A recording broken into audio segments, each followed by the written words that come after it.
पूर्णमदः पूर्णमिदं पूर्णात् पूर्णमुदच्यते पूर्णस्य पूर्णमादाय पूर्णमेवावशिष्यते।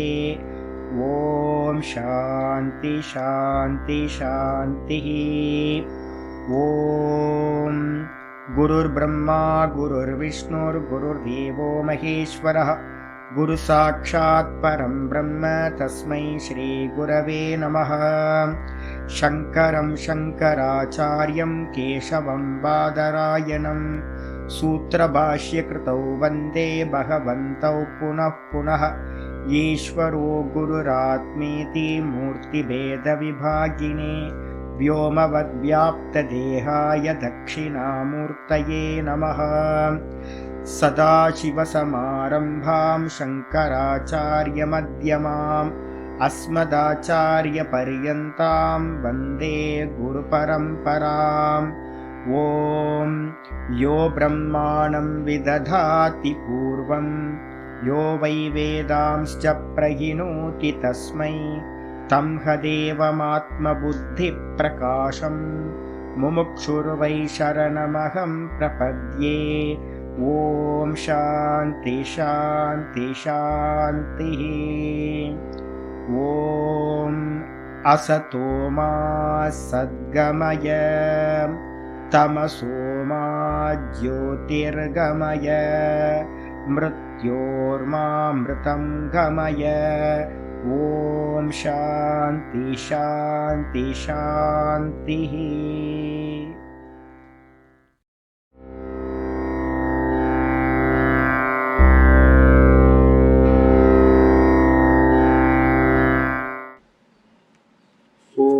पूर्णमदः पूर्णमिदं पूर्णात् पूर्णमुदच्यते पूर्णस्य पूर्णमादाय पूर्णमेवावशिष्यते।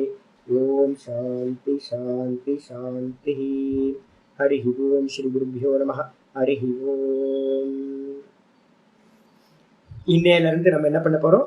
யோக சுதாகரம் அப்படின்னு சொல்லக்கூடிய சதாசிவ பிரம்மேந்திரர் யோக சூத்திரத்துக்கு பதஞ்சல யோக சூத்திரத்துக்கு மேல யோக சுதாகரம் அப்படின்னு ஒரு பாத்தீங்கன்னா ஒரு டெக்ஸ்ட் ஒரு கமெண்ட்ரி பண்ணியிருக்கார். யோக சூத்திரத்துக்கு கமெண்ட்ரி. அதுக்கு என்ன பேரு? யோக சுதாகரம்னு சொல்லலாம், இல்ல அப்படின்னா யோக சூத்திர விருத்தின்னு சொல்லுவாங்க. யோக சுதாகரம் சொல்லலாம், இல்லைன்னா யோக சூத்திர விருத்தி அப்படின்னு பேர். அப்ப நம்ம போன இதுல எதை பார்த்திருக்கோம் அப்படின்னா வியாச பாஷ்யத்தை பார்த்திருக்கோம். அப்போ பாஷ்யம் வேற விருத்தி வேற, நல்லா புரிஞ்சுக்கணும். அப்ப இங்க பாத்தீங்கன்னா விருத்தின்றத நம்ம பார்க்க போறோம். யோக சூத்திர விருத்தி. சதாசிவ பிரம்மேந்திரரை பத்தி நம்ம பேசணும் அப்படின்னா நிறைய கதைகள் செவி வழியான கதைகள் தான் நிறைய இருக்கு. நிறைய கான்ட்ரடிக்ஷன் இருக்கு. ஒவ்வொருத்தர் ஒவ்வொரு இடத்துல சொல்லியிருக்காங்க ஒரு விதமா. ஒரு குத்து மதிப்பா பாத்தீங்கன்னா சதாசிவ பிரம்மேந்திரரை பத்தி ஒரு ஸ்டோரி இருக்கு. ஸ்டோரி பாத்தீங்கன்னா உங்களுக்கு விக்கிபீடியால போனீங்கன்னாவே பாத்தீங்கன்னா, இல்லைன்னா கூகுள் குருநாதர்கிட்ட போய் கேட்டீங்கன்னா அவர் உங்களுக்கு எல்லாம் சொல்லி கொடுத்துருவார். சர்ச் பண்ணீங்கன்னா இவரோட சதாசிவரோட ஹிஸ்டரி அப்படின்னு போட்டீங்கன்னா வந்துடும். அதனால அதை பத்தி நம்ம அதிகம் போறதில்ல. அது ரொம்ப நிறைய கான்ட்ரடிக்ஷன்லாம் இருக்கு. அதனால பாத்தீங்கன்னா அதை நான் அதிகம் சொல்லாம நீங்களே உங்க சாய்ஸ்லயே நீங்க எடுத்துங்க, பார்த்து தெரிஞ்சுங்க. முடிஞ்சா நான் புக்கில் போட்டு அனுப்புறேன், அதை படிச்சுங்க. இப்ப நம்ம என்ன பண்ண போறோம்? டைரக்டா கிரந்தத்துக்குள்ளார நம்ம பிரவேசம் பண்ண போறோம். ரொம்ப சின்ன டெக்ஸ்ட். இந்த சின்ன டெக்ஸ்டா இருக்கிறதுனால யாராவது பாத்தீங்கன்னா சுவாமி நான் யோக சுதாகரத்தை டைரக்டா படிச்சுக்கிறேன் சுவாமி அப்படின்னு யாராவது இறங்குனாங்க அப்படின்னா யோக சுதாகரத்தை படிச்சு மீனிங் எடுக்கிறது ரொம்ப அதி புத்திசாலிகளுக்கு வேணா சாத்தியமாகும். இப்ப நம்ம என்ன பண்ணிருக்கோம் அப்படின்னா, புத்திசாலி இல்லைன்னு நமக்கு தெரியும்ல. நம்மளாம் யாரு? மந்த அதிகாரி சுவாமி. நம்மளாம் யாரு? ரொம்ப பெருமையா சொல்லிக்கலாம், மந்த அதிகாரி சுவாமி. மத்தியமும் கூட இல்லை, மந்த அதிகாரி. அப்ப மந்த அதிகாரியா இருக்கிறவங்களுக்காக தான் நான் என்ன பண்ணிருக்கேன், யாரெல்லாம் யோக சுதாகரம் படிக்கணும்னு ஆசைப்படுறீங்களோ அவங்க எல்லாம் முதல்ல என்ன பண்ணணும்? வியாச பாஷ்யத்தோட என்னோட 32 கிளாஸ், இதுக்கு முன்னாடி 32 கிளாஸ் ஆயிருக்கா, 35 ஆயிடுச்சா பாருங்க. அப்ப 35 கிளாஸ் 16 சூத்திரத்துக்கு நம்ம என்ன பண்ணிருக்கோம்? வியாச பாஷ்யத்தோட யோக சூத்திரத்தை பார்த்திருக்கோம். அதை பார்த்து அதை விசாரம் பண்ணதுக்கு பிறகு இந்த சூத்திரங்களை, இந்த யோக சுதாகரத்தை பார்த்தீங்கன்னா படிக்க படிக்க உங்களுக்கு டும் டும் டும்னு அர்த்த ஸ்மரணம் நல்லா ஆயிடும். அப்ப நான் இப்ப இந்த யோக சுதாகரத்தை எடுக்கிறது எதுக்காக? அப்படின்னா ஒரு சூத்திரத்தை நம்ம என்ன பண்ண போறோம், ஒரு ரிவைஸ் பண்ணி பார்க்க போறோம். ஒரு ரிவிஷன் பார்க்கறதுக்காக ஒரு கன்க்ளூஷன் என்ன சொல்லியிருக்கு அப்படின்னு ஒரு நினைவூட்டலுக்காக இந்த யோக சுதாகரத்தை நம்ம பண்றோம். யோக சுதாகரத்துல வந்து பாத்தீங்கன்னா ஆச்சாரியார் சதாசிவ பிரம்மேந்திரர் நல்ல ஜீவன் முக்தரா இருந்தார். என்ன அவஸ்தையில இருந்தார் அப்படின்னா, நம்ம ஞான பூமிகள்ல வந்து பாத்தீங்கன்னா சப்த ஞான பூமின்னு சொல்றோம்ல, ஞான பூமிகள்ல 7 பூமிகள் கைவலி நவநீதத்துல இருக்கு, யோக வாசிஷ்டத்துல இருக்கு, நிறைய உபனிஷதங்கள்ல மைத்ராயணி உபனிஷத்து மாதிரி உபனிஷதங்கள்ல இருக்கு. யோகத்துல வந்து ஞான பூமிகள் 7 சொல்லுவோம். இதுல 7ல என்னெல்லாம் இருக்கு? முதல் வந்து பாத்தீங்க அப்படின்னா சுபேச்சா. சுபேச்சானா என்னது? சத்சங்கத்துல இருந்து சத்சங்கத்துல கேட்டு கேட்டு கேட்டு கேட்டு உங்களுக்குள்ளார ஒரு ஃபயர் கிரியேட் ஆகும். அந்த ஃபயர் என்ன பண்ணும் அப்படின்னு கேட்டீங்கன்னா, ஒரு குருநாதரை பிராப்தி பண்ணணும்னு ஒரு இச்சையை உண்டு பண்ணும். நிறைய பேர் நினைச்சுக்கிட்டு இருக்காங்க, மீடியால வந்து நிறைய கதா கலாட்சேபம் பண்றவங்க, சத்சங்கம் பண்றவங்க நிறைய இருக்காங்க. சத்சங்கத்திலேயே மோட்சம் அடையலாம் நினைச்சிட்டு இருக்காங்க. அடைய முடியாது. 30-40 வருஷம் கேட்டுக்கிட்டு இருந்தாலும் நீங்க வந்து பாத்தீங்கன்னா குருவை அடையாம, முறையா கிரந்த அபியாசம் பண்ணாம மோட்சத்தை அடைய முடியாது. அப்ப முதல்ல இருக்கக்கூடிய கதா பிரவச்சனத்தை எல்லாம் கேட்கறதுனால, சத்சங்கத்தை கேட்டுறதுனால நமக்கு உண்டாகிறது சுபேச்சா, முதல் பூமி. சுபேச்சையினால வந்து பாத்தீங்கன்னா குருவை பிராப்தி பண்றீங்க அப்படின்னா குரு உபசதனம்னு பேர். அது வந்து பாத்தீங்கன்னா அதுக்குள்ளார இன்க்ளூட் ஆயிடுது, குரு உபசதனம்னு பேர். அந்த குருவை பிராப்தி பண்ணதுக்கு பிறகு நடக்கிறது என்ன நடக்கும்? குருகிட்ட போய் என்ன கதையா பேசிட்டு இருப்பீங்க, சாமி என்ன சாப்பிட்றீங்க? என்கிட்ட வந்து ஒருத்தர் வந்து கேட்டார், சாமி என்ன சாப்பிட்றீங்க? நான் எதையாவது சாப்பிடுவாங்க. என்கிட்ட வந்து கேட்கறதுக்கு 1000 விஷயங்கள் இருக்கு. சாமி ஆத்மான என்ன, பரமாத்மான என்ன, இதெல்லாம். நீங்க என்ன சாப்பிடுவீங்க? நேச்சுரோபதி தான் சாப்பிடுவேன். ஐயோ விடுங்க, ஏதோ சாப்பிடுவோம், பசிக்கவே சாப்பிடுவேன்.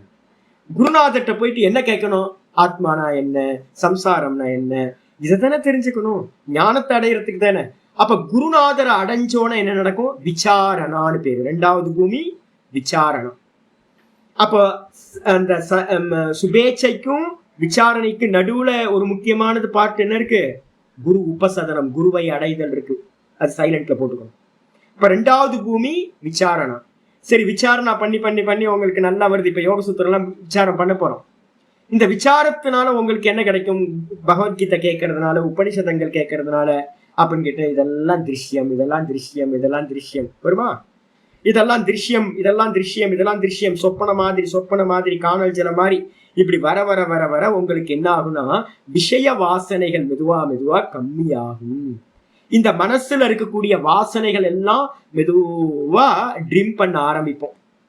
தேவையில்லாத அன்வான்டா இருக்கிறதெல்லாம் என்ன ஆகும்? ட்ரிம்மாக ட்ரிம்மாக ட்ரிம்மாக இந்த மனசு வந்து பாத்தீங்கன்னா நிச்சலமா ஆக ஆரம்பிக்கும். விருத்தி நிரோதம் நடக்க ஆரம்பிக்கும். அதுக்கு என்ன பேருனா 3வது பூமி தனுமானசி அப்படின்னு பேர். கைவழி நவநீதத்துல இதை எப்படி சொல்லிக் கொடுக்குறாங்கன்னு தெரியல. கைவழி நவநீதத்துல முக்கியமானது வந்து பாத்தீங்கன்னா யோக சித்த விருத்தி நிரோதம் கொண்டு வரணும். இல்லை அப்படின்னா இந்த தனுமானசின்றது நடக்காது. தனுமானசினா மனசு வந்து மெலிந்து போகுதல். மனசு மெலிஞ்சு போகணும் அப்படின்னா இந்த யோக அபியாசங்களை வந்து நம்ம அபியாசம் பண்ண போறோம். அபியாசம் பண்ணாம வந்து பாத்தீங்கன்னா மனசு சித்த விருத்தியை விட்டுட்டு மெலிஞ்சு போறது நடக்காது. தனுமானசி. தனுமானசி அப்படின்னா மனது விஷய வாசனைகளை விட்டுட்டு மெலிஞ்சு போய் மெதுவா அப்படி இருந்தாதான் என்ன ஆகும் அப்படின்னா அமனிபாவம்னு ஒண்ணு சொல்லியிருக்கோம். சித்த விருத்திகள் இல்லாத மனசு. அந்த மனசு 3வது ஸ்டேஜ். அப்போ விசாரணான்றது வந்து 2வதுல இருக்கிற விசாரணா சிரவணம் மனனம். சிரவணம் நடந்துரும். சிரவணத்துக்கு அப்புறம் தனுமானசின்றது வந்து பாத்தீங்கன்னா மனனம். நேத்தி பண்ணிக்கிட்டே போறோம். இது போய் இது போய் இது போய், இது மித்யா இது மித்யா, இது திருஷ்யம் இது திருஷ்யம் அப்படின்னு விளக்கிக்கிட்டே இருக்கிறது. அதுக்கப்புறம் 4வது ஸ்டேஜ். இதெல்லாம் பரிபூர்ணமாகும் போது நல்ல நிதித்தியாசனத்தோட பரிபக்குவத்துல என்ன உண்டாகுது அப்படின்னு கேட்டீங்கன்னா 4வது சத்வாபத்தி அப்படின்னு பேர். பிரம்மத்தை அடைதல், ஆத்மாவை அடைதல், தான் தானா நிக்கிறது நம்ம சொல்றோம்ல, அந்த தான் தானா நிக்கிறது 4வது ஸ்டேஜ். இது வரைக்கும் இந்த 4வது ஸ்டேஜ்ல இருக்கிறவங்க என்ன பண்ணுவாங்க அப்படின்னு கேட்டா, இப்ப நான் வந்து பாத்தீங்கன்னா ஏதோ ஒரு ஜென்மத்துல வந்து பாத்தீங்கன்னா நான் வந்து பாத்தீங்கன்னா நினைச்சிருப்பேன், இந்த ஜென்மத்திலே நினைச்சேன் ரிஷிகேஷ்ல வந்து பாத்தீங்க அப்படின்னா அந்த இப்போ உங்களுக்கு யோக சூத்திரம்லாம் இவ்வளவு சொல்லித்தரேனே, எனக்கு ஹிந்தி தெரியாது, சம்ஸ்கிருதம் தெரியாது, என்ன பாஷை என்னன்னே தெரியாது. ராசியம் வந்து ரொம்ப கம்பீரமான பாஷ்யம். நான் இப்போ வந்து 35 கிளாஸ் எடுத்திருக்கிறது. ஒரு 35 கிளாஸ்ல வந்து ஒரு பாதத்தையே முடிச்சுட்டு போயிடுவாங்க. நம்ம 16 சூத்திரம் தான் பார்த்துருக்கோம், இந்த பாதி கூட முடிக்கல. உங்களுக்கு இவ்வளோ எலாபரேட்டா ஏன் சொல்றேன்னு தெரியுங்களா? உங்களுக்கு நமக்கு ஸ்டூடெண்டா இருக்கு. எனக்கு பாஷையே தெரியாது. அப்போ உட்காந்து வந்து பாத்தீங்கன்னா ஒர்க் அவுட் பண்ணி ஐயோ நான் மனசுல சின்ன வயசுல நினைச்சேன் என்னன்னு கேட்டீங்கன்னா, ஐயோ தமிழ்காரங்களுக்கெல்லாம் வந்து பாத்தீங்கன்னா இதை நல்லா எலாபரேட்டா சொல்லி கொடுக்கணும்னு நாம் படிக்கும் போது சங்கல்பம் பண்ண அந்த சங்கல்பம் தான் இப்ப வந்து பாத்தீங்கன்னா உங்களுக்கு சொல்லி கொடுக்கறதா இருக்கு. இதே மாதிரி யாராவது ஞானத்துக்கு முன்னாடி ஞான அபியாச காலத்துல யாராவது சங்கல்பம் பண்ணிருப்பாங்க, ஐயோ இங்க நிறைய பேர் கஷ்டப்படுறாங்களே, இவங்களுக்கெல்லாம் நம்ம என்ன பண்ணணும், இந்த பாடங்கள் எல்லாம் உபதேசம் பண்ணணும், இவங்களுக்கெல்லாம் ஞானத்தை கொடுக்கணும், அஜ்ஞானத்தினால ஜீவர்கள் கஷ்டப்படுறாங்கன்னு யாருக்கு மனசுல சங்கல்பம் இருந்துச்சோ அந்த சங்கல்பத்தை பண்ணவங்க என்ன பண்ணுவாங்கன்னா பிரம்மத்தை அடைந்த பிறகும் கூட சத்வா பத்தின்னு 4வது ஸ்டேஜ் இருக்குல்ல, அதை அடைஞ்சோடனே அவங்க ஜீவன் முக்தர்கள் ஆயிடுறாங்க. ஜீவன் முக்தர்கள் ஆனதுக்கு பிறகு என்ன பண்ணுவாங்க அப்படின்னு கேட்டீங்கன்னா, இவங்கெல்லாம் நல்லா இருக்கணும்னு சில பேர் உபதேசம் பண்ணுவாங்க, சில பேர் என்ன பண்ணுவாங்கன்னா கிரந்தங்களை எழுதுவாங்க. இந்த 2 நடக்கும். எங்க நடக்கும் அப்படின்னா இந்த சத்வாபத்தியை அடைந்தவர்கள் 4வது ஸ்டேஜ் அடைஞ்சோட. அதுக்கப்புறம் என்ன இருக்கு அப்படின்னா 5வது ஸ்டேஜ் வந்து பாத்தீங்கன்னா பிரம்மவித்து வரன் அப்படின்னு பேர். 5வது வரன். 6வதுக்கு வந்து பாத்தீங்கன்னா பிரம்மவித்து வரன் வரியான் அப்படின்னு பேர். அதுக்கப்புறம் 7வது ஸ்டேஜ் வந்து பாத்தீங்கன்னா பிரம்மவித்து வரிஷ்டன் அப்படின்னு பேர். வரன் வரியான் வரிஷ்டன் 5 6 7. இந்த 4வது ஸ்டேஜ்ல இருந்தே ஜீவன் முக்தி அவஸ்தை ஸ்டார்ட் ஆயிடும். ஆனா வந்து பாத்தீங்கன்னா சில பேர் என்ன பண்ணுவாங்க அப்படின்னு கேட்டீங்கன்னா, ஜீவன் முக்தி ஆனதுக்கு பிறகு அவங்கள்ட்ட சங்கல்பம் எதுவும் இல்லைன்னு வச்சுங்களேன். அப்ப சங்கல்பம் இல்லை அப்படின்னா என்ன ஆகும், இப்ப நான் இருக்கேன், இப்ப வந்து உங்களுக்கு எல்லாம் டீச்சிங் பண்ணிட்டு இருக்கேன், இதுக்கப்புறம் என்ன பண்றேன் கொஞ்சமா யோசிக்கிறேன், போதும் டீச்சிங் பண்ணது போதும், எல்லாத்தையும் ரெக்கார்ட் பண்ணியாச்சு, யூடியூப்ல எல்லாத்தையும் போட்டாச்சு, யாருக்கு புத்தி இருக்கோ அவங்க கேட்டுக்கிட்டோம், கொஞ்சம் புக்கையும் பண்ணியாச்சு, புக்கும் இருக்கு ஆடியோ வீடியோ இருக்கு அப்படின்னு நான் ஒதுங்கிடுறேன்னு வச்சுங்க. இப்ப எனக்கு சங்கல்பம் வந்து பாத்தீங்கன்னா பூர்த்தி ஆயிடுச்சு. இப்ப நான் வந்து பாத்தீங்கன்னா நிதித்தியாசனத்துக்கு போறேன், நான் வந்து பாத்தீங்கன்னா சித்தவருத்தி நிரோதம் பண்ணி சொரூபத்துக்கு போறேன். போகும்போதே நான் வேலையெல்லாம் முடிச்சாச்சுன்னு எனக்கு இருக்குன்னு வச்சுங்க. நான் என்ன பண்ணுவேன் அப்படின்னா சொரூபத்துல நிற்பேன். அதுக்கப்புறம் டீச்சிங் எல்லாம் பண்ணி முடிச்சாச்சு, இப்ப டீச்சிங் பண்ணணும்னு அவசியம் இருக்காது. நான் என்ன பண்ணுவேன், அந்த சமாதி அவஸ்தை எக்ஸ்டன் ஆகிட்டே இருக்கும். அந்த சமாதி அவஸ்தை வந்து பாத்தீங்கன்னா எக்ஸ்டன் ஆகும் போது வரன், அதுல வந்து பாத்தீங்கன்னா வரன்ல என்ன அப்படின்னு கேட்டீங்கன்னா, வரனுக்கு வந்து பாத்தீங்கன்னா தானே சமாதிக்கு போவாங்க, அந்த சமாதியில இருந்து தானே வேக்கப் ஆகி வெளில வந்துடுவாங்க. இப்ப நம்ம தூங்குறதுக்கு போயிட்டு வந்து பாத்தீங்கன்னா தானே வேக்கப் ஆகி வந்துடுறதுல முழிப்பு வந்துடுது, எந்திரிச்சிடும். இது மாதிரி தானே சமாதிக்கு போய் தானே வேக்கப் ஆயிட்டோம் அப்படின்னா, சமாதியில இருந்து வெளில வந்தோம்னா அதுக்கு பேர் வரன் அப்படிங்கிற அவஸ்தை. சில பேருக்கு என்ன இருக்கும் அப்படின்னா, ராமகிருஷ்ண பரமஹம்சர்லாம் என்ன பண்ணுவாரு அப்படின்னு கேட்டீங்கன்னா, அவர் போவார் சமாதிக்கு போவார், எதையாவது பார்த்து சமாதி ஆயிடுவார். சமாதிக்கு போனா வந்து பாத்தீங்கன்னா ரிட்டர்ன் வந்து பாத்தீங்கன்னா அவங்க சிஷ்யர்கள் என்ன பண்ணுவாங்க, இழுத்து கொண்டுட்டு வருவாங்க. எப்படி அப்படின்னு கேட்டீங்கன்னா, நம்ம இவன் இருக்கான்ல, நம்ம ராவணனோட தம்பி பேர் என்னது, விபீஷணன், கும்பகர்ணன். அப்ப கும்பகர்ணன் தூங்குறான் பாரு அப்படின்னு நம்ம சொல்லுவோம்ல, எருமை மாடு மாதிரி தூங்குறான் பாரு, கும்பகர்ணன் மாதிரி தூங்குறான் பாரு நம்ம சொல்லுவோம்ல. அப்ப அந்த கும்பகர்ணனை என்ன பண்ணுவாங்கன்னு கேட்டீங்கன்னா, நிறைய வாத்தியங்கள்லாம் வச்சு டம் டம் டம் டம் எல்லாம் அடிச்சு தண்டோரா போட்டு ஊதுறதெல்லாம் சங்கெல்லாம் ஊதி அவனை வந்து பாத்தீங்கன்னா அவனுக்கு வேக்கப் பண்ணி கொண்டு வருவாங்க நார்மலுக்கு. இதே மாதிரி சமாதிக்கு போனவங்களை என்ன பண்ணுவாங்க அப்படின்னு கேட்டீங்கன்னா, அவங்களா வர தெரியாது, உள்ள போனவங்க அவங்கள வெளியில கொண்டு வரதுக்கு பிரயத்தனம் பண்ணி வெளியில கொண்டு வர, அந்த அவஸ்தையில இருக்கிறவங்களுக்கு பேரு வரன் வரியான் அப்படின்னு 2வது ஸ்டேஜ். யாரு எக்ஸாம்பிள் அப்படின்னா நம்ம ராமகிருஷ்ண பரமஹம்சர் தான் நமக்கு எக்ஸாம்பிள்.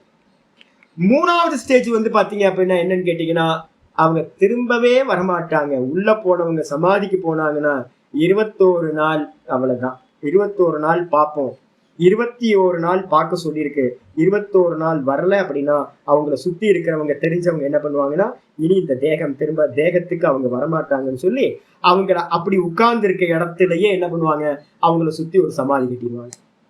இதுக்கு பேர் தான் என்ன பேரு, ஜீவ சமாதின்னு நம்ம சொல்றோம் பாத்தீங்களா. ஜீவ சமாதின்னு என்ன அர்த்தம், மூச்சு போயிட்டு அதுக்கப்புறம் ஒரு இடத்துல வச்சு அவங்கள சமாதி பண்றது அது இல்லை.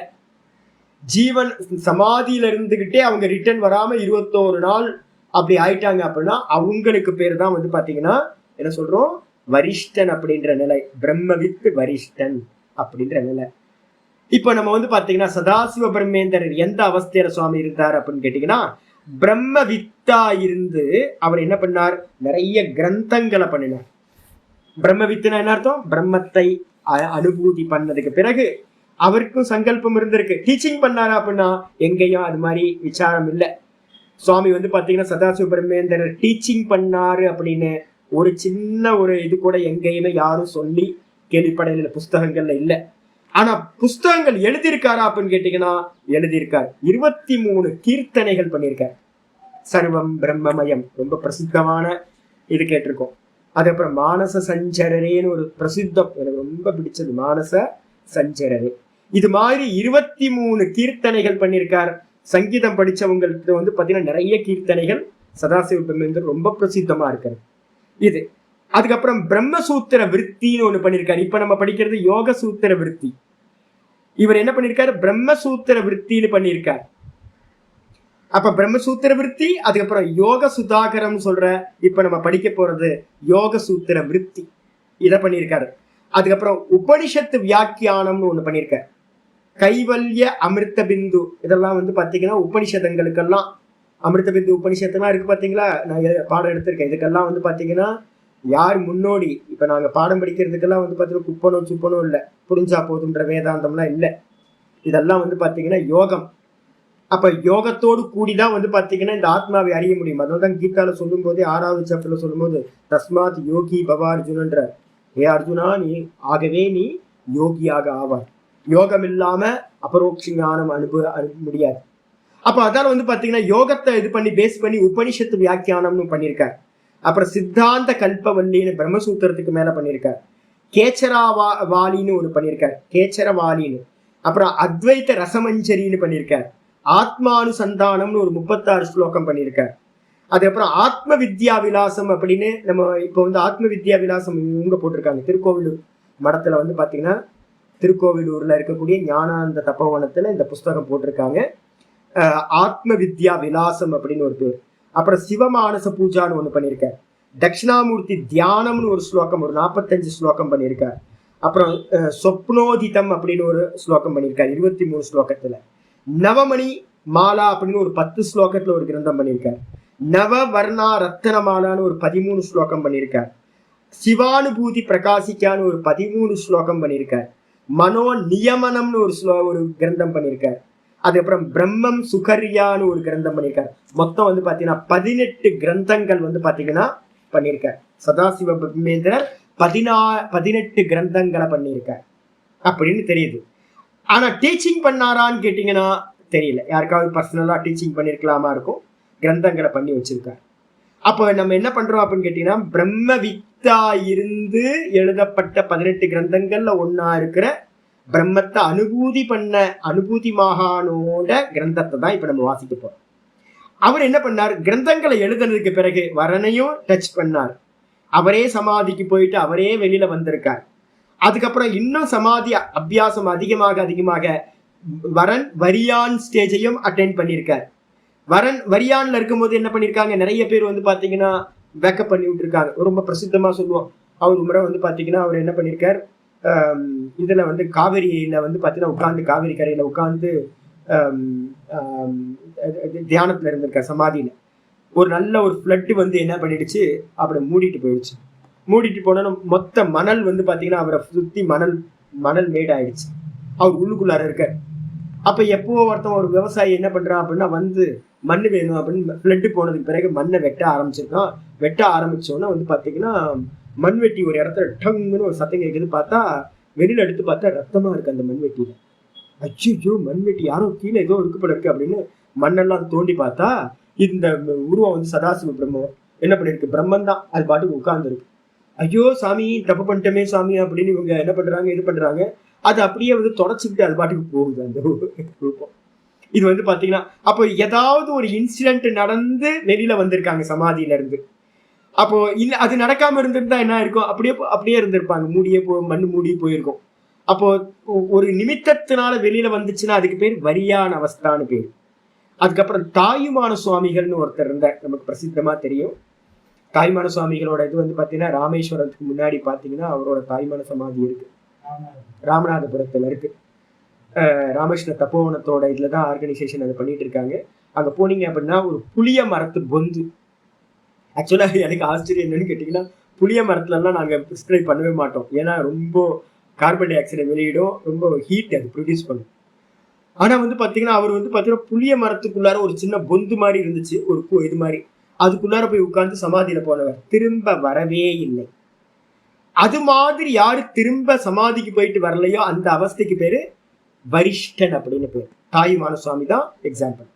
இவரு என்ன பண்ணிருக்காரு அப்படின்னு கேட்டீங்கன்னா, 3 இடத்துல யாரு சமாதியை சொல்றோம்னா சதாசிவ பிரம்மேந்திரர் 3 இடத்துல சமாதி ஏக்க சமயத்துல ஆயிருக்காரு அப்படின்னு சொல்லி கேள்விப்படுறோம். யோக சூத்திரத்துல வரப்போகுது. அது மாதிரி பண்ண முடியுமானா அது மாதிரி பண்ண முடியும் அப்படின்னு வந்து பாத்தீங்கன்னா நம்ம பின்னாடி படிக்க போறோம் இந்த விஷயத்த. என்ன அப்படின்னு கேட்டீங்கன்னா, புதுக்கோட்டையில போனீங்க அப்படின்னா, புதுக்கோட்டையில வந்து புவனேஸ்வரி பீட்டம்னு ஒண்ணு இருக்கு. நம்ம சுவாமி அன்னைக்கு பாடத்துல வந்தார், ஒரு சுவாமி வந்தார். நம்ம பகவத்கீதை கேட்கும்போது நம்ம கண்ணன்ஜியோட இதுல வந்து வீடியோல வந்தார், பிரணவானந்த சுவாமி அப்படின்னு ஒரு சுவாமி வந்தார். இப்ப அவரோட பீட்டம் வந்து பாத்தீங்கன்னா சதாசிவ பிரம்மேந்தர் இந்த இடம் தான் அது. அங்க வந்து பாத்தீங்கன்னா சதாசிவ பிரம்மேந்திரர் புதுக்கோட்டையில வந்து பாத்தீங்கன்னா சமாதி ஆயிருக்கார் அப்படின்னு சொல்றாங்க. ஒண்ணு. ரெண்டாவது வந்து பாத்தீங்கன்னா பிரசித்தமா இருக்கிறது புதுக்கோட்டையில சமாதி ஆயிருக்காருன்னு சொல்றாங்க. ஆனா எந்த இடம், அவரோட சமாதி ஸ்தானம் எங்க அப்படின்னு நிறைய அதுல கான்ட்ரடிக்ஷனா நிறைய விஷயங்கள் இருக்கு. அதனால அது தெரியல. ஆனா நமக்கு தெரிஞ்சு பிரசித்தமா இருக்க இடம் கரூர் பக்கத்துல இருக்கிற நெரூர்.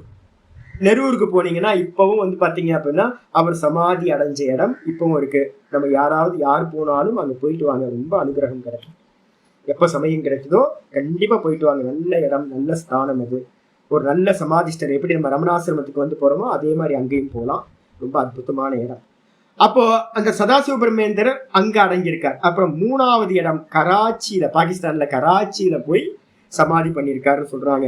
அதுவும் என்ன பிளேஸ் இப்ப இருக்கா இல்லையா என்னன்னு தெரியல. இப்ப அவைலபிளா இருக்கிறது 2 புதுக்கோட்டை, அதுக்கப்புறம் நம்ம நெரூர். இதுலயும் புதுக்கோட்டையில வந்து பாத்தீங்கன்னா கான்ட்ரடிக்ஷன் இருக்கிறதுனால நம்ம நெரூர் தான் வந்து பாத்தீங்கன்னா பிரசித்தமா எல்லா இடத்துலயும் சொல்றது. நல்ல ஆராதனைகள்லாம் நல்லபடியா போயிட்டு இருக்கு. இத 3ம் இங்க சொல்லப்படுது. அப்போ சதாசிவ பிரம்மேந்திரர் எல்லா சப்த பூமிகள், ஞான சப்த பூமிகள்ல எல்லாத்தையும் பிராப்தி பண்ண ஒரு பரம புருஷனா இருந்திருக்கார். அவரோட டெக்ஸ்ட தான் இப்ப நம்ம என்ன பண்ண போறோம், பார்க்க போறோம். சதாசிவ பிரம்மேந்திரர் என்ன பண்றாருன்னு கேட்டீங்கன்னா மொத்தம் 4 விதமான மங்களாச்சரணம் பண்றார். ஒவ்வொன்னா பார்ப்போம். மங்களாச்சரணம். யத்பாவநாதவாபீயம் யத்பாவநாதவாபீயம் பிரத்யக்சிதிரநாமயா பிரத்யக்சிதிரநாமயா क्लेशकर्माद्य संस्पृष्टं तमीशं कंचना भजे यद्भावनादवापीयं प्रत्यक्चितिरनामया क्लेशकर्माद्य संस्पृष्टं तमीशं कंचना भजे. மேல வந்து ஈஸ்வர வந்தனம்னு போட்டுங்க. ஒவ்வொன்றுத்துக்கும் ஒவ்வொரு ஹெட்டிங் இருக்கு. ஈஸ்வரனை வந்து பாத்தீங்கன்னா வந்தனம் பண்றார். யத் பாவனாத், எந்த பாவனையினால், யத் பாவனாத்ன்றதுக்கு அர்த்தம் எந்த பாவனையினால், பிரத்யக்கு சிதிர். பிரத்யக் சிதிர் அப்படின்னா என்ன அர்த்தம் அப்படின்னு கேட்டா, சித்தினா என்ன அர்த்தம்னா சைத்தன்யத்துக்கு பேர் சித்திர்னு பேர். சைத்தன்ய சக்தி. நம்ம யோகத்துல சொல்ல போறது சைத்தன்யம்னா உணர்வுன்னு சொல்றோம், பேர் உணர்வு, கான்சியஸ்னஸ்ன்னு. அந்த கான்சியஸ்னஸ் வந்து பாத்தீங்கன்னா யோக சாஸ்திரத்துல என்ன பண்ணுவோம், சிதி சக்தி அப்படின்னு சொல்லுவோம். சைத்தன்யம்னு வேதாந்தத்துல சொல்றோம். அப்ப சிதி சக்தின்னு என்ன அர்த்தம், பேர் உணர்வு, பியூர் கான்சியஸ்னஸ். அந்த சிதி சக்தி எங்க இருக்கு, எனக்குள்ளார இருக்கு. அகம் அகம் அகம்னு ஸ்புரிச்சுக்கிட்டு இருக்கு. எந்த பாவனையினால எனக்குள்ளார இருக்கிற அந்த சைத்தன்யமானது எப்படிப்பட்டது அந்த சைத்தன்யம் அப்படின்னா அனாமயம். அனாமயத்துக்கு அர்த்தம் என்னன்னா பாப்பரகிதம்னு அர்த்தம். எந்த ஒரு உபதிரவமும் பாப்பங்களும் இல்லாதது, துன்பங்கள் அற்றது. அப்போ நம்ம தூக்கத்துல போய் தூங்குறோம்ல, சுகமா தூங்கணும்ல. கேன்சர் இருந்துச்சு, ஹார்ட் ஃபெயிலியர் இருந்துச்சு, எதா இருந்தாலும் எந்த துக்கங்கள் இருந்தாலும் வந்து பாத்தீங்கன்னா தூக்கத்துக்கு போனோன்னு ஒண்ணும் இல்லாம போகுது இல்ல. அப்ப தூக்கத்துல இருக்கிற நான் எப்படிப்பட்டதுன்னா எந்த உபதிரவமும் துன்பமும் இல்லாதது. அதனால அதுக்கு என்ன பேருனா அனாமயான்னு பேர். பாப்பம் இருக்காங்க அங்க, புண்ணியமும் இல்ல பாப்பமும் இல்லை. அதேதான் வந்து பாத்தீங்கன்னா சமாதியில வந்து பாத்தீங்கன்னா ஒருத்தன் அந்த ஆத்மஸ்வரூபத்துல இருக்கானா, தூக்கத்துல எப்படி இருக்குமா அப்ப வந்து தெரியல. வேக்கப்லயே தூங்குனீங்கன்னா அதுக்கு பேர் தான் சமாதி. அப்ப எனக்குள்ளார இருக்கிற அந்த அனாமையான்னு சொல்லக்கூடிய அந்த துக்கமற்ற அந்த சிதிசக்தியானது கிளேஷ கர்மாதி, அது யாருப்பா அது உள்ள இருக்கிறது அப்படின்னா அவர் தாங்க ஈஸ்வரன். ஈஸ்வரன் எங்க இருக்காரு? எங்கேயோ கைலாயத்திலேயோ வைகுண்டத்திலேயோ எங்கேயோ இருக்காரா அப்படின்னா எங்கேயும் தேடாதீங்க, உங்களோட ஹிருதயத்திலேயே பாத்தீங்கன்னா அந்த ஈஸ்வரன் இருக்கார். எப்படி இருக்காரு அப்படின்னு கேட்டீங்கன்னா எந்த ஒரு துன்பமும் இல்லாதவர ஆனந்த சுரூபம். டெய்லி போய் நம்ம என்ன பண்றோம், அவரிடத்துலதான் தூங்கி போறோம், அதனாலதான் ஆனந்தமா தூங்கி போறோம். அப்படிப்பட்ட அந்த துன்பமற்ற கிளேஷ கருமாதி அசம்ஸ்பிருஷ்டம், சம்ஸ்கிருதத்துல கொஞ்சம் ஆன்னு போட்டுங்க, கிளேஷ கருமாதி, சம்ஸ்கிருதம் படிச்சவங்க அதை மாத்தீங்க, கிளேஷ கருமாதி அடுத்த சப்தம் அசம்ஸ்பிருஷ்டம் இருக்கணும். தமிழ்ல இருக்கிறது கரெக்டா எழுதியிருக்கேன். கிளேஷ கருமாதின்றதுக்கு அர்த்தம் என்னது? கிளேஷம். எதெல்லாம் கிளேஷம்? பஞ்ச கிளேஷங்கள் பார்த்திருக்கோம். அதுக்கப்புறம் நம்ம எல்லாம் எதுல மாட்டிக்கிட்டு இருக்கோம்? கர்மங்கள்ல மாட்டிக்கிட்டு இருக்கோம். பிராரப்தம், சஞ்சிதம், ஆகாமின்னு இந்த 3 விதமான கர்மங்கள், 5 விதமான கிளேஷங்கள், அவித்யா, அஸ்மிதா, ராக, துவேஷ, அபினிவேஷம் அப்படின்னு 5 கிளேஷங்கள் பார்க்க போறோம் சூத்திரத்துல. இந்த கிளேஷங்கள்ல பாத்தீங்கன்னா அவித்யான்றது என்னது அப்படின்னு கேட்டீங்கன்னா அஜ்ஞானம், அஸ்மிதான்றது அகங்காரம், ராகம்ன்றது ஆசை, துவேஷம்ன்றது வெறுப்பு, விருப்பு வெறுப்பு, அப்புறம் மரண பயத்துக்கு பேர் அபினிவேஷம். இது எல்லா ஜீவர்கள்ட்டையும் ஜீவனா பிறந்தாவே இந்த 5 கிளேஷங்கள் இருக்கும். அதே மாதிரி ஜீவனா இருக்கணும்னாவே நமக்கு என்ன இருக்கு? 3 கர்மங்கள் இருக்கு, பிராரப்தம், ஆகாமி, சஞ்சிதம். பிராரப்தம்ன்றது என்னது? முந்தின ஜென்மங்கள்ல என்னெல்லாம் பண்ணணுமோ அதெல்லாம் ஒரு மெச்சூரிட்டியான கர்மங்கள்ல இருந்து ஒரு பர்த் பண்ணப்படுது. அப்ப இப்ப நம்ம அடைஞ்சிருக்க பெர்த் பாத்தீங்கன்னா முந்தின ஜென்மங்கள்ல பண்ண கர்மத்தோட பலன். ஸ்டார்டிங் ஜென்மத்திலிருந்து மரணம் வரைக்கும் இந்த 2த்தையும் கொடுத்து இதுக்கு நடுவுல இருக்கிற சுகதுக்கங்கள் எல்லாத்தையும் நம்ம அனுபவிக்கிறோமே, இது எல்லாத்துக்கும் பேர் பிராரப்த கர்மான்னு பேர். இந்த பிராரப்த கர்மாவை அனுபவிச்சுக்கிட்டே இப்ப நம்ம என்னெல்லாம் இந்த ஜென்மத்துல கர்மா பண்றோமோ அனுபவிக்கிறதெல்லாம் பிராரப்தம். நல்லா புரிஞ்சுக்கணும், அனுபவிக்கிறதெல்லாம் பிராரப்தம். அதுக்கப்புறம் இந்த ஜென்மத்துல நம்ம பிறந்ததுல இருந்து இறக்குற வரைக்கும் எந்த கர்மெல்லாம் பண்றோமோ அதெல்லாம் என்ன பண்ணும்? ஃபியூச்சர்ல போய் பலன் கொடுக்கும். அதுக்கு பேர் ஆகாமி. அதுக்கப்புறம் அனந்த கோட்டி ஜென்மங்களா சேர்த்து வச்சிருக்க சஞ்சித பாப்ப மூட்டை இருக்கு, புண்ணிய பாப்பம், சஞ்சிதம்னு பேரு, பேங்க் பேலன்ஸா இருக்கு. அப்ப இந்த 3 கர்மங்கள், அப்ப 5 கிளேஷங்கள், 3 கர்மங்களோட ஜீவர்கள் என்ன பண்றோம்? பிறக்கும் போதே இருக்கும். ஆனா ஈஸ்வரன் அப்படின்னா இதோட அசம்ஸ்பிருஷ்டம், கிளேஷ கர்மாதி, கிளேஷங்களோடும் கர்மங்களோடும் அசம்ஸ்பிருஷ்டம் அப்படின்னா சம்பந்தம் இல்லாதவரா இருக்கக்கூடியவர் ஈஸ்வரன். அந்த ஈஸ்வரனை பாத்தீங்கன்னா என்ன பண்றோம்? எந்த பாவனையினால், எத் பாவனாத் இருக்குல்ல, அதை போட்டுக்கணும்.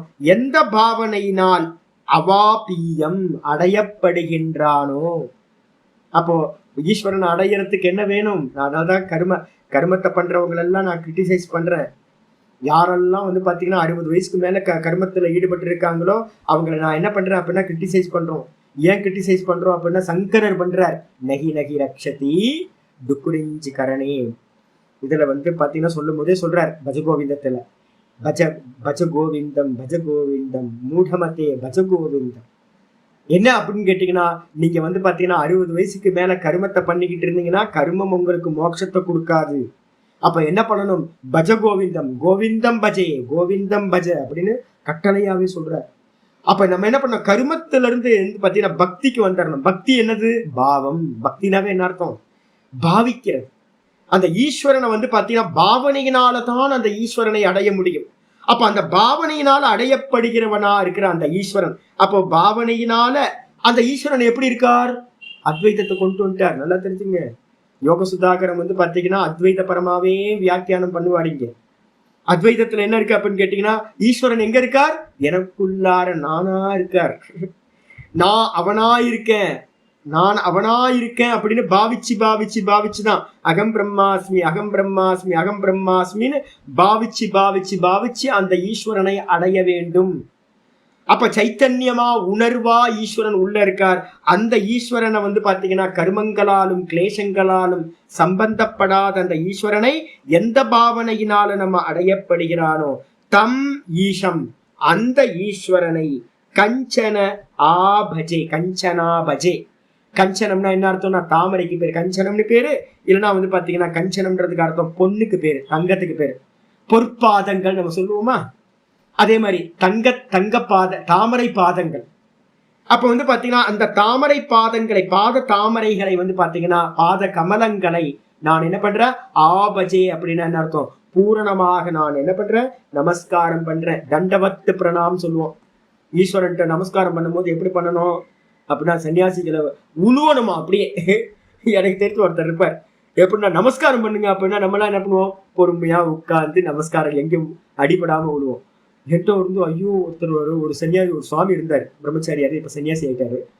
ஐயோ மனுஷன் வந்து பாத்தீங்கன்னா சிவபக்தர், ரொம்ப அதீதமான சிவபக்தர். டம்முன்னு உழுவாருங்க, சத்தம் கேட்கும். வெளியில்தான் உளுந்தீங்கன்னா என்ன ஆகும், உடம்பு சத்தம் கேட்கும். என்ன பாப்புன்னா அவர் சொல்லுவாரு, தண்டவத்து பிரணாம். ஒரு தண்டம் கீழே போட்டீங்கன்னா சத்தம் வரும்ல, டம்முன்னு கீழே விழுவும்ல, அது மாதிரி விழணும் சாமி அப்படின்னுவாரு. ஐயா சாமி நம்மளால முடியாது, விழுந்தோம் அப்படின்னா மூட்டெல்லாம் தனியா கலண்டு போயிடும், நமக்கு ஜாயிண்ட் எல்லாம் கலண்டு போயிடும். பார்த்து பார்த்து நமஸ்காரம் பண்ண வேண்டியிருக்கு. அப்ப தண்டவத்து பிரணாம் பண்றதுதான் வந்து பாத்தீங்கன்னா ஆபஜேன்னு சொல்லுது. பூரணமாக அந்த பரமேஸ்வரனை நான் என்ன பண்றேன், விழுந்து நமஸ்கரிக்கின்றேன் சொல்லியாச்சு முதல் ஸ்லோகம். அதுக்கு அடுத்தது வந்து பாத்தீங்கன்னா என்ன மொத்தமா சொன்ன என்ன அர்த்தம், கிளேச கருமங்களால் தொடப்படாதவராக இருக்கின்ற என்னுள்ளே சிதிசக்தியாக சைத்தன்யமாக இருக்கின்ற அந்த பரமேஸ்வரனை. எப்படிப்பட்டவர் அப்படின்னா, எத்து பாவனா அவாபிய, பாவனையினால் எவர் அப்படிப்பட்ட ஈஸ்வரன் அடையப்படுகின்றாரோ அந்த அந்த ஈஸ்வரனை, தம் ஈஷம் கஞ்சன பஜே அப்படின்னா என்ன அர்த்தம், அவருடைய பொற்பாதங்களை நான் என்ன பண்றேன், பாத தாமரைகளை நான் என்ன பண்றேன், பூரணமாக நமஸ்கரிக்கின்றேன் சொல்லியாச்சு. இரண்டாவது ஸ்லோகம் பதஞ்சலி மகரிஷியோட டெக்ஸ்ட் தானே எழுத போறோம். அப்ப பதஞ்சலிக்கு வந்து பாத்தீங்கன்னா நமஸ்காரம். இரண்டாவது ஸ்லோகம் ஸ்ரீமத் பதஞ்சலேஸ்தஸ்ய ஸ்ரீமத் பதஞ்சலேஸ்தஸ்ய பதத்வந்த்வமநிந்திதம் பதத்வந்த்வமநிந்திதம் வந்தே ஏன மனக்காய வாசாம் சுத்திரகார்யசௌ ஸ்ரீமத் பதஞ்சலேஸ்தஸ்ய பதத்வந்த்வமநிந்திதம் வந்தே ஏன மனக்காய வாசாம் சுத்திர் அகார்யசௌ. ரொம்ப அற்புதமானது. பதஞ்சலி வந்தனம் சொல்றார். என்ன பண்றாரு அப்படின்னு கேட்டீங்கன்னா, ஏன அப்படின்னா எவரால், எவரால வந்து பாத்தீங்கன்னா காய காய காய மனக்காய வாச்சாம். 3 கிரந்தம் பண்ணியிருக்கோமா நம்ம, டெய்லி மங்களாச்சரணம் பண்றோமா, மங்களாச்சரணத்துல படிக்கும் போதே சொல்றோம் என்ன பண்ணிக்கிறோம், காயேன வாசாம் யோகேன சித்தஸ்ய பதேன வாசாம் மலம் ஷரீரஸ்ய ச வைத்யகேன யோபாகரோதம் பிரவரம் முனீனாம் பதஞ்சலிம் பிராஞ்சலிரானதோஸ்மி. படிச்சோமா. அவர் என்ன பண்ணியிருக்கார், 3 கிரந்தங்களை பண்ணியிருக்கார். காயத்துக்கு சரக சங்கீதா, வேற ஒரு டெக்ஸ்ட் நாங்க இன்னும் ஒத்துக்கிறது இல்லை, ஆனா பல எல்லாம் சொல்றதுனால நம்ம சொல்றோம் சரக சங்கீதா நம்ம சொல்றோம். வாஸ்தவத்துல அவர் எழுதின அந்த மருத்துவ கிரந்தம் வைத்திய சாஸ்திரம் வந்து இப்ப அவைலபிள் இல்லைன்னு சொல்றோம். அப்ப வந்து பாத்தீங்கன்னா சரக சம்ஹிதான்னு சொல்றாங்க, இருந்துட்டு போட்டோம். அப்ப இந்த தேகத்தை சுத்திப்படுத்துறதுக்காக, ரோகங்களை போக்குறதுக்காக சரக சங்கீதா. 2வது வந்து பாத்தீங்கன்னா வாக்குக்கு வந்து பாத்தீங்கன்னா வாக் சுத்திக்காக சம்ஸ்கிருதத்துல மகாபாஷ்யம் சொல்லக்கூடிய கிராமர் டெக்ஸ்ட், அதுதான் ஹைலைட், அதுதான் பண்ணியிருக்கார். அதுக்கப்புறம் இந்த மனசுல இருக்கக்கூடிய தோஷங்களை சுத்திப்படுத்துறதுக்காக இந்த யோக சாஸ்திரம். அப்போ 3 கிரந்தங்களை பண்ணி காயா வாச்சா மனசா, இதான் நம்மள்ட்ட இருக்க திரிதண்டம்னு பேரு. 3 தண்டங்களையும் சுத்திகரணம் பண்றதுக்காக 3 கிரந்தங்களை பண்ணவர் இந்த. அதனாலதான் இங்க சொல்லும் போதே சொல்லுது ஏன அப்படின்னு என்ன அர்த்தம், எவரால், எந்த பதஞ்சலியால், மனக்காய வாச்சாம், மனசு அப்புறம் காயம்ன்ற உடம்பு, அதுக்கப்புறம் வாக்கு, இந்த 3த்துக்கும் வந்து பாத்தீங்கன்னா சுத்திரகாரி, சுத்தம் செய்யப்படுமோ, எவரால வந்து பாத்தீங்கன்னா எவர் எழுதின கிரந்தங்களால இந்த 3ம் சுத்திகரணம் செய்யப்படுமோ, அசௌ அந்த ஸ்ரீமத் பதஞ்சலியே, அந்த பதஞ்சலி முனிவரை, பதஞ்சலியே அந்த பதஞ்சலி மகா முனிவரை நான் என்ன பண்றேன், மகரிஷின்னு இருக்கணும், தமிழ்ல வந்து மகரி ரிஷி போட்டுங்க, ஷி இல்ல தமிழ்ல. அந்த பதஞ்சலி மகரிஷியினுடைய அனிந்திதம், அனிந்திதம் என்ன அர்த்தம்? இந்த இடத்துல வந்து பாத்தீங்கன்னா பதஞ்சலே அணி அனிந்திதம் இருக்கணும். சம்ஸ்கிருதத்துல வந்து பாத்தீங்கன்னா மனிந்திதம் இருக்கு, அதை மாத்திங்க. சம்ஸ்கிருதத்துல இருக்கிறவங்க ஆ போட்டுங்க, மா போட்டிருக்கீங்க.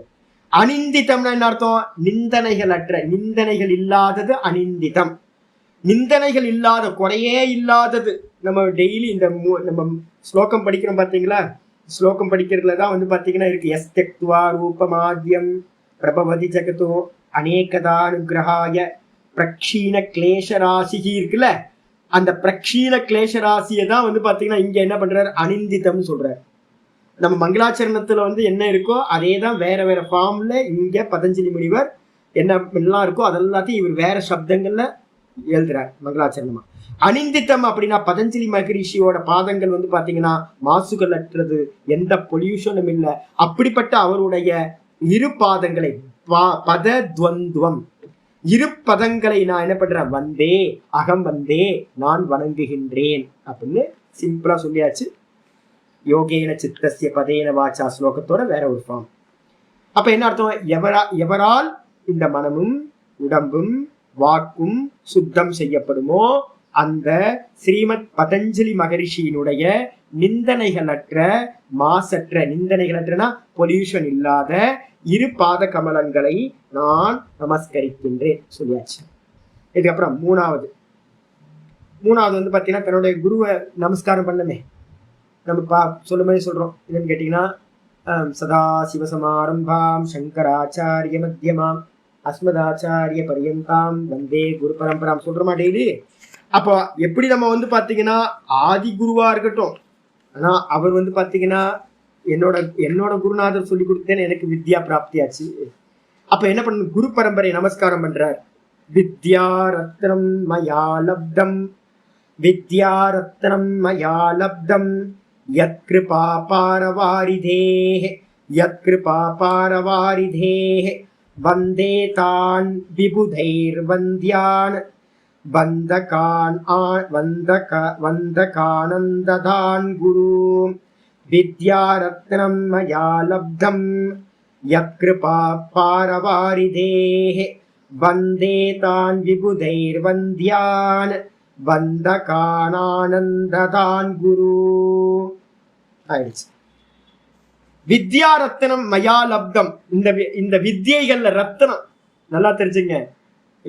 யோகத்துக்கு சமமா பலம் இல்லை. நல்லா தெரிஞ்சுங்க. யோகசமோ ந பலம் நாஸ்தி. யோகத்துக்கு சமமா பலம் இல்லவே இல்லை. யாரெல்லாம் வந்து வேதாந்தம் புரிஞ்சா போதும்னு இருக்காங்களோ அவங்களுக்கு வந்து பாத்தீங்கன்னா சமம் தமம் உபரதி திதிக்ஷா ஸ்ரத்தா சமாதானம் இல்லை அப்படின்னா அவங்க சப்தத்தை தெரிஞ்சிருந்தாலும் அந்த ஞானம் அவங்களுக்கு உபயோகப்படாது. யாருக்கு இந்திரிய நிகிரகம் இல்லையோ, மனோ நிகிரகம் இல்லையோ, அவங்க வித்யா பலன் கொடுக்காம போயிடும். அப்ப இருக்கிறதுலயே பலம் கொடுக்கக்கூடியது எது அப்படின்னு கேட்டீங்கன்னா யோகம்தான் பலம். நீங்க ஸ்திதப்பிரக்ஞ லட்சணம் படிச்சிருக்கீங்க. ஸ்திதப்பிரக்ஞ லட்சணத்துல எல்லாம் என்ன இருக்கு? ரெண்டு தான். மனோ நிகிரகம், அதுக்கு காரணமா இருக்கிற இந்திரிய நிகிரகம். இந்த ரெண்டு நிகிரகம் பண்றதுக்கு, மனோ நிகிரகத்தையும் இந்திரிய நிகிரகத்தையும் எப்படி பண்ணணும், எந்த விதமா பண்ணணும்னு சொல்லி கொடுக்கறது சாஸ்திரம் எது? யோக சாஸ்திரம். அதனால வித்யைகள்ல வந்து பாத்தீங்கன்னா ரொம்ப உயர்ந்த வித்யா எது அப்படின்னு கேட்டீங்கன்னா இந்த ரத்தன மாதிரி இருக்கிறது. அதனால இதுக்கு என்ன பேரு? வித்யா ரத்தனம்னு பேரு இந்த யோக சாஸ்திரத்துக்கு. வித்யைகளில் ரத்தனம் மாதிரி, மாணிக்க மாதிரி இருக்கிறது. அப்படிப்பட்ட இந்த வித்யா ரத்தனத்தை மயாலப்தம், என்னால் அடையப்பட்டது. யாருனால? மயாலப்தம்னா என்னால பிராப்தி பண்ணப்பட்டது. வானத்திலிருந்து வந்துச்சா? வரல. இங்க ஒரு அருமையான ஒரு சுவாமி இருந்தார், இப்போ இருக்காரு. சுவாமி இல்ல, அவர் என்ன பண்ணாருன்னு கேட்டீங்கன்னா நானும் இன்னொரு அம்மாவும் போயிருக்கோம். அந்த சுவாமி போய் நமஸ்காரம் பண்றதுக்காக போயிருக்கோம். அந்த அம்மா என்ன பண்றாங்க, என்னை இன்ட்ரோடியூஸ் பண்றாங்க. சுவாமி தான் வந்து பாத்தீங்கன்னா பாடம் படிச்சு கொடுக்குறாரு, வேதாந்த என்னோட குருநாதர் அப்படின்னு. உடனே வந்து பாத்தீங்கன்னா அவருக்குள்ளார டக்குன்னு ஏதோ ஒன்று அகங்காரம் உள்ளுக்குள்ளார வந்துருச்சு. என்ன பண்ணாரு அப்படின்னு கேட்டா, இதெல்லாம் வேதாந்தம்லாம் அதுவா வரணும். எப்படிங்க வரும்? அதான் கேட்குறேன். எனக்கு சிரிப்புனா சிரிப்பா வரணும் அப்படின்னா அது அப்படியே வரணுமா? வானத்துல இருந்து வரணுமா? வானத்துல இருந்து என்ன வரும்? மழை தான் வரும், மழை பெய்யும், வேற எதுவும் வராது. அப்போ எப்படி வரும் அப்படின்னு கேட்டீங்கன்னா, ஆதியிலிருந்து நம்ம குரு குரு இதை சொல்றோம். நம்ம தட்சிணாமூர்த்தியிலிருந்து குரு பரம்பரையை சொல்றோம். இந்த பக்கம் நாராயணம் பத்மபவம் வசிஷ்டம்னு நாராயணன் இருந்து வந்து பாத்தீங்கன்னா குரு பரம்பரையை சொல்றோம். அதே மாதிரி யோகத்திலேயே வந்து பாத்தீங்கன்னா 2 பரம்பரை சொல்லியிருக்கேன். கைலாயத்திலிருந்து வந்து பாத்தீங்கன்னா நந்தி மூலமா பரம்பரை, நந்தி பரம்பரான்னு சொல்லுவோம். நந்தி தான் வந்து பாத்தீங்கன்னா திருமூலரா இது பண்றார். நந்தி பரம்பரான்னு ஒண்ணு போயிட்டே இருக்கு யோகத்துல. அதுக்கப்புறம் 2வது பரம்பரை என்ன அப்படின்னு கேட்டீங்கன்னா, நாராயணனோட ஆதிசேஷ அவதாரமா இருக்கிற பதஞ்சலி வழியா வர்றது.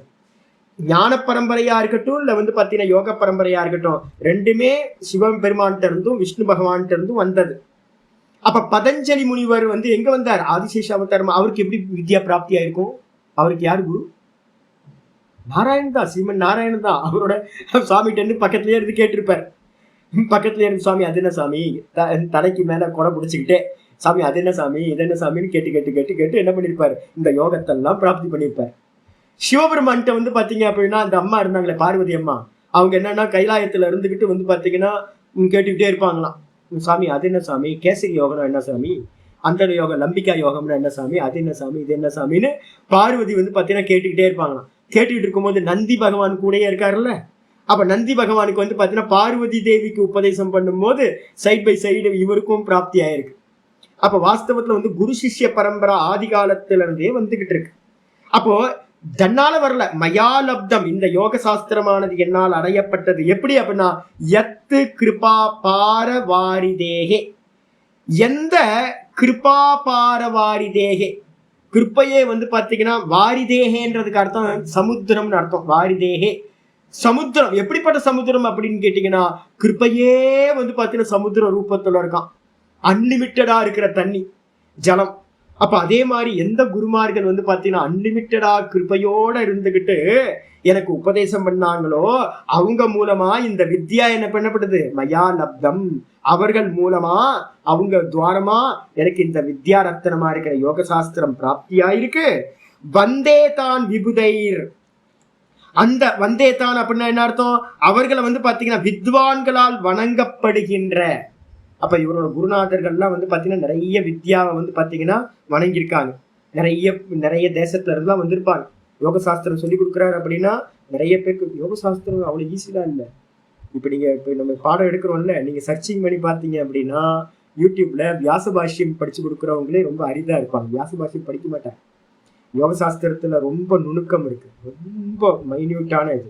இந்தியன் சைக்காலஜி மேலோட்டமா வந்து பாத்தீங்கன்னா சொல்லிடலாம். இதை ஒருத்தர் நல்ல முறையில வியாக்கியானம் பண்றாருன்னா அவர் கண்டிப்பா வித்யால எப்படி இருக்கணும்? ரொம்ப டாப் லெவல்ல இருக்கணும். அப்ப இவரோட குருநாதர்கள் என்ன பண்ணிருக்காங்க அப்படின்னு கேட்டீங்கன்னா, விபுதைர் வந்தியானு. விபுதைர் அப்படின்னா என்ன அர்த்தம்? நிறைய புத்திமான்களால் வணங்கப்பட்ட, என்னது, வணக்கத்திற்குரிய நிறைய பேர் வணங்கியிருக்காங்க. அதே மாதிரி வணக்கத்திற்குரிய, நமஸ்காரத்திற்குரிய அந்த குருமார்களை தான் ஆனந்தானு குரு, ஆனந்த சுரூபமா இருக்கக்கூடிய அந்த குருமார்களை நான் என்ன பண்றேன்? வணங்குகின்றேன். பரம்பரையா வந்திருக்கு இந்த வித்யா. அந்த குருமார்கள் மூலமா தான் எனக்கு இந்த வித்யா, யோக வித்யா கிடைச்சிருக்கு. அதனால என்னது? சதாசிவ சமாரம்பாம் சங்கராச்சாரிய மத்தியமாம் அஸ்மதாச்சாரிய பரியந்தம் சொல்றோம்ல, 3 எல்லாம் கவர் ஆயிடுச்சு பாருங்க. சதாசிவர்கிட்ட இருந்து வந்த வித்யா, அதுக்கப்புறம் நடுவுல வந்து சங்கராச்சாரியார் வந்தார். அவர்கிட்ட இருந்து வந்து பாத்தீங்கன்னா என்னோட குருநாதர் வரைக்கும் இந்த வித்யா குரு சிஷ்ய பரம்பரையா வந்திருக்கு. அவங்க எல்லாத்துக்கும் நான் என்ன பண்றேன்? நமஸ்காரம் பண்றேன். சங்கரம் அதே மாதிரி என்ன சொல்ற? நாராயணம் பத்மபவம் வசிஷ்டம் சக்திஞ்ச தத்புத்திர பராசரஞ்ச வியாசம். இது மாதிரி வரிசையை நம்ம வந்து பாத்தீங்கன்னா எல்லாத்தையும் சொல்லிட்டு வந்து என்னுடைய குரு சம்பிரதாயத்தை நான் நமஸ்காரம் பண்றேன். அப்ப என்ன அர்த்தம் அப்படின்னு கேட்டீங்கன்னா, மொத்த பரம்பரையை வணங்குறதா இந்த ஸ்லோகத்தை ஆச்சாரியர் என்ன பண்ணியிருக்கார்? பண்ணி வச்சிருக்கார். இதோட இன்னைக்கு பாட்டு முடிக்கிட்டு ஒரே ஒரு ஸ்லோகம் இருக்கு, சொல்லி முடிச்சிடலாம்னு நினைக்கிறேன். யாராவது 5 நிமிஷம் கொடுத்தீங்கன்னா சொல்லிடலாம். நாளைக்கு பாடத்துக்குள்ள டைரக்டா பிரவேசம் பண்ணலாம். ஸ்ரீமத்தேசிக வக்ராப்ஜான் நிஷம் யாத விலோட்யதாம் பனீந்திர பனிதே காச்சித் விருத்திர் ஆரப்யதே மயா. ஸ்ரீமத்தேசிக வக்ராப்ஜான் நிஷம் யாத விலோட்யதாம் பனீந்திர பனிதே பனீந்திர பனிதே பனீந்திர பனிதே காச்சித் காச்சித் விருத்திர் ஆரம்பியதே மயா. இது தான் சொல்ல என்ன பண்ண போறோன்றது ஒரு பிரதிஜா வாக்கியம்னு பேர். இது பேர் ஒவ்வொன்றுத்துக்கும் பேர். குருவந்தனம், அப்புறம் பதஞ்சலிக்கான வந்தனம், அதுக்கப்புறம் தன்னுடைய குருமார்களை குரு பரம்பரைக்கு நமஸ்காரம், அதுக்கப்புறம் இந்த 4வது ஸ்லோகம் எதுக்காக அப்படின்னு கேட்டீங்கன்னா பிரதிஜா வாக்கியம்னு பேரு. நான் இதை செய்ய போகிறேன். பதஞ்சலி என்ன பண்ணிருக்காரு? முதல் சூத்திரமே பிரதிஜா வாக்கியம் பண்ணிருக்காரு. யோகானுசாசனம், நான் யோகத்தை பத்தி உபதேசிக்க போறேன்னு சொல்லியிருக்காரு. அதே மாதிரி இவர் என்ன பண்றாரு அப்படின்னா சதாசிவ பிரம்மேந்திர சொல்றார், ஸ்ரீமத் தேசிக்க. ஸ்ரீமத் தேசிகர்னா என்ன அர்த்தம்? தேசிகர்னா உபதேஷ்டான்னு அர்த்தம். நம்ம வந்து சபரிமலை சுவாமிக்கு சொல்லுவோம்ல, என்னது சபரிமலை சுவாமிக்கு என்ன பேர் சொல்றோம்? சாஸ்தா, தர்மசாஸ்தான்னு சொல்றோம், முக்கியமானது. அப்ப அதே மாதிரி சாஸ்தான்றதுக்கு அர்த்தம் சாசனம் செய்பவர்னு அர்த்தம், குருநாதர்னு அர்த்தம். அதே மாதிரி இங்க வந்து தேசிகர்னு பேரு, ரெண்டுத்துக்கும் ஒரே தாத்து. தேசிகர்னா என்ன அர்த்தம்னா உபதேசிப்பவர், குருநாதர், ஆச்சாரியார்னு அர்த்தம். ஸ்ரீமத் தேசிகர்னா என்ன அர்த்தம்? என்னுடைய ஸ்ரீயை உடைய தேசிகரா இருக்கக்கூடிய யாரு? என்னுடைய ஆச்சாரியரோட வக்ராப்ஜான். வக்ராப்ஜான் என்ன அர்த்தம்? வக்ர அப்ஜான் அப்படின்னு என்ன அர்த்தம்? அப்படின்னா ஜலம், ஜான் அப்படின்னா உண்டான, ஜலத்துல உண்டானது என்னது அப்படின்னு கேட்டா தாமரை. அப்ப ஜலத்துல இந்த பங்கஜம் நம்ம சொல்றோம்ல, அது மாதிரி அப்ஜா.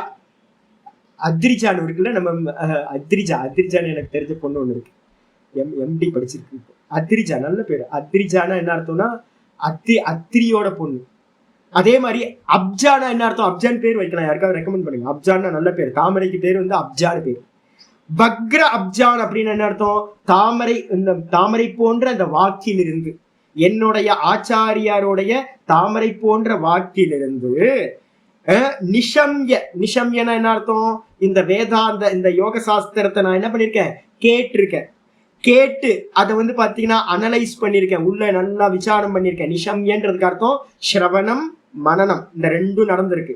இந்த ரெண்டையும் பண்ணிட்டு பிறகு, அதன்றதுக்கு அர்த்தம் பிறகு, விலோடிய. விலோடியன்னா விசாரம் செய்து, கேட்டு தான் வந்து அதை அனலைஸ் பண்ணி நல்லா விசாரம் செய்து தாம் அந்த நான் என்ன பண்றேன் அப்படின்னு கேட்டா நாகங்களுக்கு, பனீந்திரன்ற என்ன அர்த்தம் அப்படின்னா நாகங்களுக்கு இந்திரன், நாகங்களுக்கு எல்லாம் தேவதா. யாராவது வந்து பாத்தீங்கன்னா ராகு தசை போயிட்டு இருக்கு சாமி, ஐயோ இப்ப ராகு வந்து ரொம்ப பயப்படவே பயப்படாதீங்க. பதஞ்சலியை வந்து பாத்தீங்கன்னா டெய்லி நம்ம படிச்சுக்கிட்டு இருக்கோம் அப்படின்னா ராகு உங்களை ஒன்றும் பண்ண மாட்டேன். பாம்பு வந்து பாத்தீங்கன்னா பாம்பை பயப்படவே பயப்படாதீங்க, பாம்பு பயமே வேணாம். ஏன் அப்படின்னா பாம்புக்கெல்லாம் தலைவர் யாரு? பதஞ்சலி முனிவர். அப்ப பனீந்திர பனிதேகே, இந்த நாகங்களுக்கெல்லாம் ராஜாவா இருக்கிற இந்த பதஞ்சலிக்கு பேர் என்ன பேரு? பனீந்திரன்னு பேரு.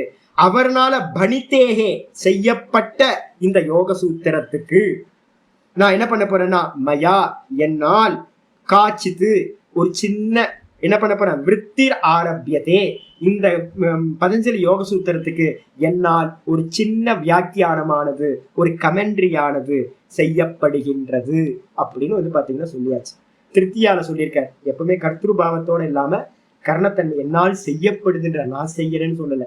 நான் செய்யறேன்னு சொன்னா வந்து கர்த்திருவம் வந்துடும், அகங்காரம் வந்துடும். என்னால் செய்யப்படுகிறது அப்படின்னு ஆச்சரியர் சொல்லி முடிச்சிருக்க. அப்ப குருநாதர் மூலமா இவர் கேட்டிருக்காருன்றது தெரியுது. அதை நல்லா வந்து பாத்தீங்கன்னா உணர்ந்து, அதுக்கப்புறம் நல்லா விசாரம் பண்ணி அந்த பதஞ்சலி யோக சூத்திரத்துக்கு வந்து பாத்தீங்கன்னா இவரால, நம்ம சதாசிவ பிரம்மேந்திரால ஒரு வியாக்கியானம் செய்யப்படுது. அதை தான் நம்ம படிக்க போகிறோம் அப்படின்னு முடியுது. நாளையில இருந்து என்ன பண்ணுவோம்? முதல் சூத்திரத்துக்குள்ளார போகும். ஓம் பூர்ணமத பூர்ணமிதம் பூர்ணாத் பூர்ணமுதச்யதே பூர்ணஸ்ய பூர்ணமாதாய பூர்ணமேவாவசிஷ்யதே. ஓம் சாந்தி சாந்தி சாந்தி. ஹரி ஓம். ஸ்ரீ குருபியோ நமஹ. ஹரி ஓம். நாராயண நாராயண. ஹரி ஓம் ஜி. நமக்கு ஒரு பெரிய பாக்கியம். சதாசிவ பிரம்மேந்தரோட டெக்ஸ்ட் வந்து யாரும் எடுத்த மாதிரி ஞாபகம் இல்லை எனக்கு. யோக சுதாகரம் புஸ்தகம் இருக்கு, கமெண்ட்ரி இருக்கு, ஆனா டீச்சிங்ல வந்து பாத்தீங்கன்னா இல்லை. எனக்கு தெரிஞ்சு தமிழ்ல வந்து பாத்தீங்கன்னா இதுதான் ஃபர்ஸ்ட் டைம் வந்து தமிழ்ல நம்ம எடுக்கிறது. அதனால வந்து பாத்தீங்கன்னா உங்களுக்கு எல்லாம் பாக்கியம், பெரிய பாக்கியம் இதை கேட்கறதுக்கான. ஹரி ஓம். ஹரி ஓம். தெரியாது, நிறைய பேருக்கு தெரியாது. தமிழ்ல நம்ம மாத்திரு பாஷையிலேயே சிந்தனைக்கு கொண்டு வர்றது ரொம்ப என்னதான் உங்களுக்கு ஒரு புக்கை எடுத்திருக்கேன் நான் இன்னைக்கு அனுப்புறேன். இங்கிலீஷ்ல இருக்கிறது ஒன்று இருக்கு, பிடிஎஃப் எடுத்துங்க எல்லாருமே. இருந்தாலும் கூட பார்த்தீங்கன்னா ஒரு வக்தா வேணும். ஒரு டெக்ஸ்ட்டை புக்கா படிச்சதை காட்டிலும் ஒரு வக்தா இருந்து சொன்னாதான் அந்த டிரான்ஸ்ஃபர்மேஷன் நடக்கும். அதனால பார்த்தீங்கன்னா நான் ஒரு இதை அனுப்புறேன், யாராவது இங்கிலீஷ்ல வேணும்னா எடுத்துங்க, பிரிண்ட் அவுட் எடுத்து. ஒரு 16 சூத்திரம் பார்ப்போம். 16 சூத்திரம் பார்த்ததுக்கு பிறகு அடுத்த ஒரு விபாகம் இருக்கு, அது ஒரு 16 சூத்திரம், 32 சூத்திரம். திரும்ப நம்ம 16 சூத்திரம் யோக சுதாகரத்துக்கு 16 பார்த்துட்டு வந்தா நல்லா இருக்கும்.